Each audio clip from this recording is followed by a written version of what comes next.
Bom, o meu primeiro contato com a Ruth de Souza foi na época do Teatro Experimental do Negro. Eu era estudante do Colégio Pedro II e comecei assim a paquerar um pouco o trabalho do teatro para ver como é que era, etc.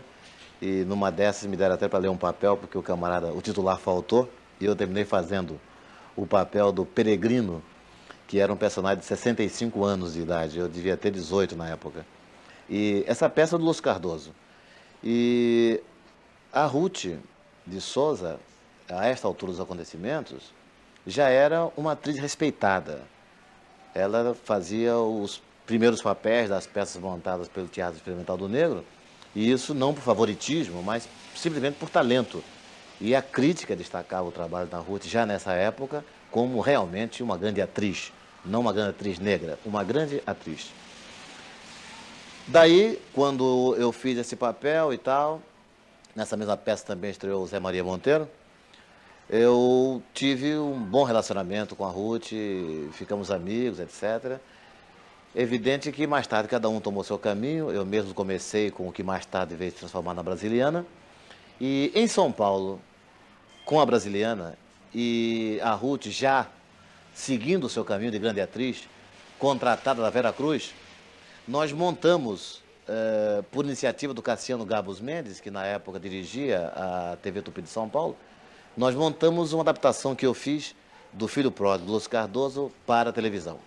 Não estou muito certo, mas creio que não erro se disser que foi provavelmente o primeiro teleteatro com atores negros feitos no Brasil. Foi essa adaptação do Filho Pródigo, do Lúcio Cardoso, na TV Tupi de São Paulo. Foi um trabalho que realmente despertou muito interesse. O Cassiano ficou muito contente com o resultado, o Dermival Costa Lima, que também era diretor da TV Tupi, ficou muito contente. Houve uma reação popular muito satisfatória, muito entusiástica, e a Ruth demonstrou mais uma vez o seu imenso talento. Ela, que era uma atriz de teatro, que estava no cinema e fez essa incursão pela televisão com muito sucesso, e eu segui meu caminho.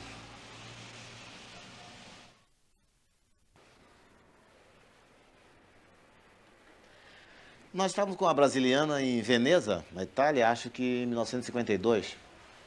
E coincidiu que nós estávamos na mesma ocasião em que se realizava mais um festival de Veneza, um festival de cinema de Veneza.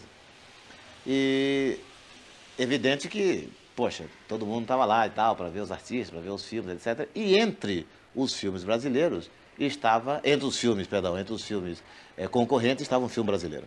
Eu conheci nessa época o Novaes Teixeira, que era um crítico de cinema, dos mais conceituados, e também representante do Estado de São Paulo, correspondente do Estado de São Paulo na Itália. E foi curioso porque quando nós da Brasiliana, descobrimos que havia um filme brasileiro, e nós soubemos apenas porque tinha o nome da Ruth de Souza, porque não tinha título na divulgação, apenas filme brasileiro e tal. Aí, conversando com o Novaes Teixeira, nós chegamos à conclusão, depois, através de outro informe do próprio festival, que era o filme Sim a Moça, como estava grafado em português. Sim a Moça, filme com fulano, fulano, fulano e tal. Ruth de Souza é evidentemente incluído. E a gente via a grande disparidade que existia entre o filme brasileiro, entre o concorrente brasileiro e os demais. O que havia de painéis, de outdoors, de publicidade, de impressos, folhetos, catálogos sobre os filmes estrangeiros, os outros filmes, era uma festa. E sobre o filme brasileiro, nada. Inclusive, no topo do Palácio do Festival, havia bandeira de todos os lugares, menos do Brasil.